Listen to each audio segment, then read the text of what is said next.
Hi, this is Scott Garibay, and today I'm going to be talking about rap music and board games. So I am a rap music fan. I've always been a rap music fan. Some of my favorites are DMX, Biggie. I think he was incredibly talented. Big Pun, Heavy D, Mos Def, Cool Mo D, Ice-T. Big fan of Ice-T. There's a lot of really talented rappers. So, and I've always really enjoyed rap music. Now, I do want to give a caveat here. Each year, that my birthday comes around, it becomes more difficult to like rap. And I thought I was kind of losing my edge, and I was like, oh man, why am I not digging rap music the way I used to? And I don't think that's just me. I think each year you add to your life, it's harder to embrace all of the things that rap music is comprised of. And one of the things that really just shocked me, my jaw was on the floor when I saw it, was Jay-Z's apology song on SNL. You're like, oh man, yeah, rap music is really coming full circle. And one of the things that's really crazy too is there are now rap oldies. There are now rap oldies radio channels, which is just crazy, right? And I've tried 2 Chainz, and I'm a big fan of Ludacris, but I am having a hard time finding current. I'm actually a fan of Drake, I should say that, but I'm having a harder time finding current modern day rap as enjoyable as the rap when I was young. Trap music is not really my jam. I don't like it as much as the older stuff. But so rap is its own distinct thing. But I really have always been a rap fan. And, I should add in here, I really like Dr. Dre. Actually, I never really was that big of a Jay-Z fan. I think everybody's got their own tastes. All right. So when I look at rap music, I really find it fascinating.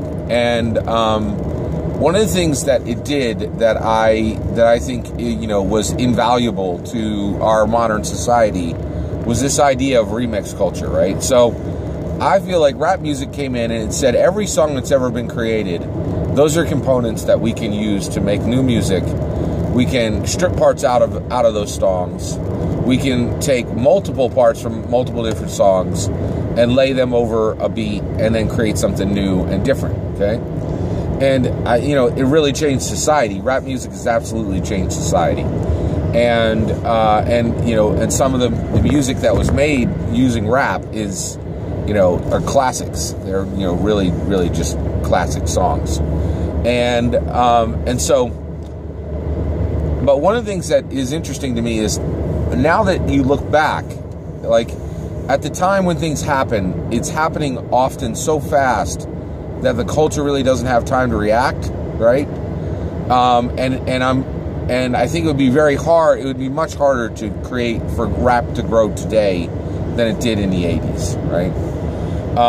But with that said, I think the idea of remix culture is incredibly valuable, and we really need to think about where it has been applied and how we move forward.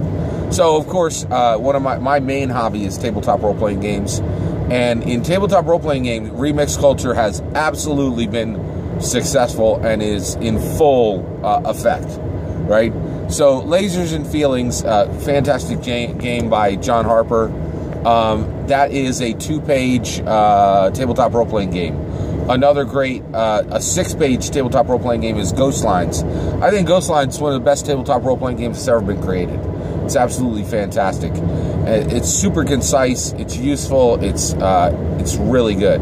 And that's a complete remix of Apocalypse World. Okay, Dungeon World is a remix of Apocalypse World, right? And so, and even I think you see even some remix culture in the creation of Dungeons & Dragons 5th edition. Now, the component parts are the different parts of 1st, 2nd, 3rd, and 4th edition, okay?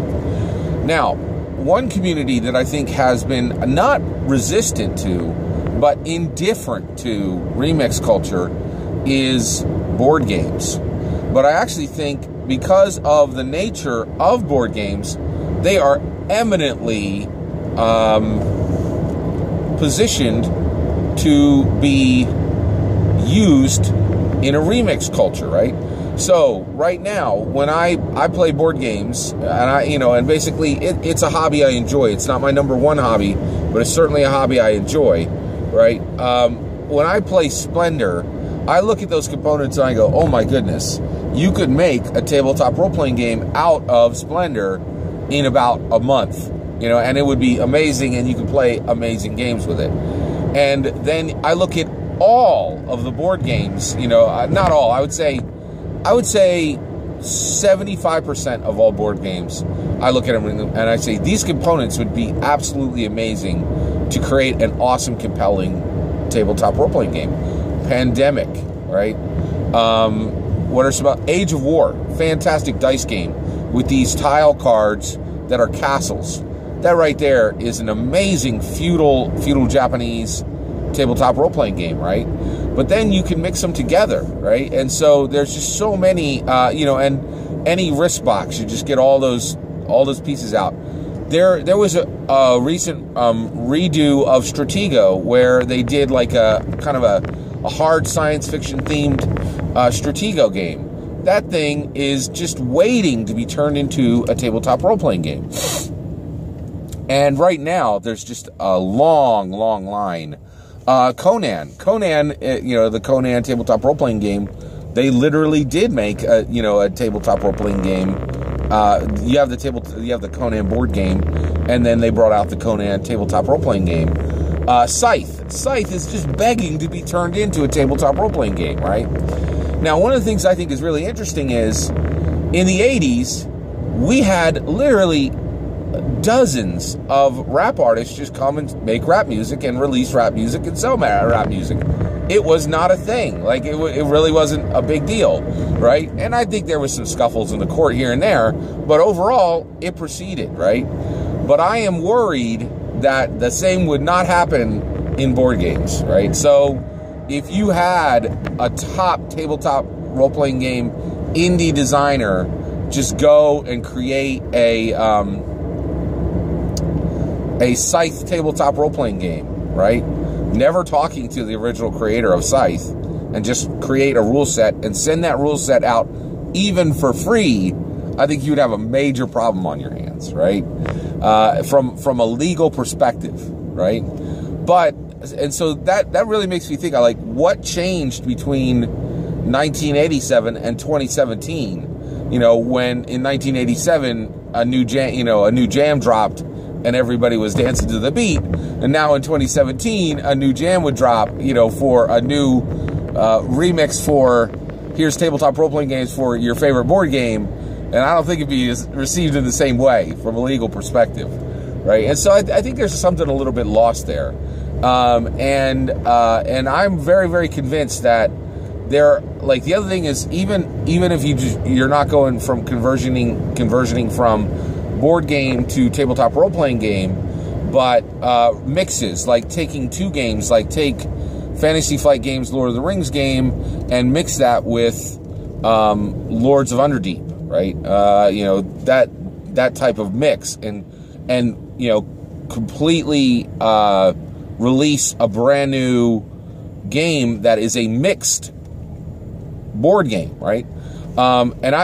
Just so you're aware, I have absolutely looked to see if there, to me, logically, there should be a site where you go and you see alternate game rules for hundreds of games, right? It just, and it would make a lot of sense to me. But I think it might be impossible, and the reason why is the culture has changed, and so I don't think we have a culture that would allow remix to occur the way it did in 1987 with all of those rap songs, and that saddens me a little bit. But I really do, but I will say, one of the reasons why I'm talking about this is I would love to do this, but this is billiards, okay? And I want to explain billiards. So I am a huge fan of billiards. I really like billiards, but I also know I will never own a pool table, and I will never be stellar at billiards. And the reason why is, while I like billiards, there's about, I would much rather play ping pong. I would much rather ride my bicycle. And there's a million things that would just come before billiards, right? And pool, by the way. And so that is really, it really is, so here's my point. There might be a way to do this legally and start getting these awesome remix games, right? And I think that would just require a really special person. And one of the things I'm saying too is I'm not that person. This isn't the hill I'm going to die on. I'm never really going to take a large portion of my life and try to make these remix games, but I would love to play them. And I really feel like this is an industry waiting to happen, exactly the way we got rap music in the 80s, and so that's a really interesting thing to me. And this should really be a real thing. And so, but there's a lot involved in here, and the biggest one is, how do you capture the spirit of remix culture in 2017 when remix culture is really dying? I think that's another thing. Watching, if you haven't seen it, try to watch Jay-Z's Apology song on SNL. I think that song may be the death knell of rap, of modern rap. Like that rap's day is done, right? Because it's just like, it's full circle, like that song, like Jay-Z's Apology song is like an inversion of every rap song. And that's really different, right? And it was also, it was fascinating. And it really, and I think Jay-Z's Apology song on SNL really sums up why it would be so hard to do this thing, which would be awesome, but it may be impossible to do today. Because, Jay-Z's rap song is, here's a perfect way to understand Jay-Z's Apology rap song on SNL. The day after the revolution, the most down radical is a conservative. So that's me talking about rap music and board games. Take care.